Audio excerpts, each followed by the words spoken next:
So before starting, always prep your skin with a good moisturizer or facial oil. I'm using MG Naturals Skin Guardian.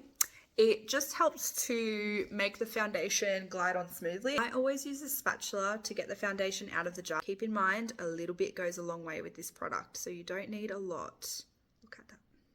I like to use a brush just for quick, flawless application, but fingers and sponges work too. So just take a bit, start from the center of the face and kind of just build it up and out.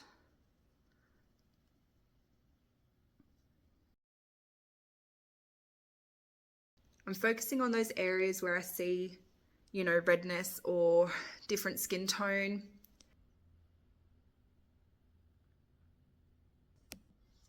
Now, to finish off the look, I like to use Silk Mineral Powder, just the light dusting over the face to really lock in the foundation and give me a matte finish all day.